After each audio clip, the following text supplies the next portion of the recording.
ഇനി വൈകേണ്ട, ഇന്ന് തന്നെ നിങ്ങളുടെ വീടിനായി സിസോ സന്ദർശിക്കൂ. സിസോ, മേക്ക് ലൈഫ് സിമ്പിൾ. ചാലിശ്ശേരി പള്ളിയിൽ സെമിത്തേരിയിൽ പ്രവേശിക്കാനെത്തിയ യാക്കോബയ വിശ്വാസികളെ പോലീസ് തടഞ്ഞു. യാക്കോബയ വിശ്വാസികൾ സ്ഥലത്ത് കുത്തിയിരുന്ന് പ്രതിഷേധിച്ചു.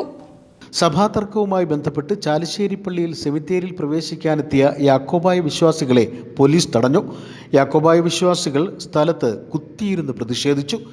Chalissery Saint Peter's and Saint Paul's Yakobaya Suriyani പള്ളിയിൽ കുർബാന കഴിഞ്ഞ് നൂറുകണക്കിന് യാക്കോബായ വിശ്വാസികൾ മാതൃദേവാലയത്തിൻ്റെ സെമിത്തേരിയിൽ പ്രവേശിച്ച് പൂർവികരുടെ കല്ലറയിൽ പ്രാർത്ഥിക്കാനെത്തിയപ്പോഴാണ് ചാലിശ്ശേരി പോലീസ് ഭൂരിപക്ഷ വിശ്വാസികളെ പ്രധാന ഗേറ്റിൽ തടഞ്ഞത്. എന്നാൽ ഞായറാഴ്ച സെമിത്തേരിയിലേക്ക് പോകാനെത്തിയപ്പോൾ പ്രധാന ഗേറ്റ് ഓർത്തഡോക്സ് വിഭാഗത്തിൻ്റെ ഒത്താശയോടെ പാലക്കാട് ജില്ലാ ഭരണകൂടം പോലീസിനെ ഉപയോഗിച്ച് വിശ്വാസികളെ തടയുകയാണെന്ന് യാക്കോബായ വിശ്വാസികൾ ആക്ഷേപം ഉന്നയിച്ചു. കഴിഞ്ഞ 15-ന് പ്രതിഷേധിച്ച യാക്കോബായ വിശ്വാസികളോട് 3 ദിവസത്തിനകം പരിഹാരം കണ്ടെത്താമെന്ന് നിർദ്ദേശിച്ചിരുന്നു. 15 ദിവസം കഴിഞ്ഞിട്ടും ഒരു നടപടിയും അധികാരികളുടെ ഭാഗത്തുനിന്ന് ഉണ്ടായില്ലെന്ന് പള്ളി ഭരണസമിതി പറഞ്ഞു.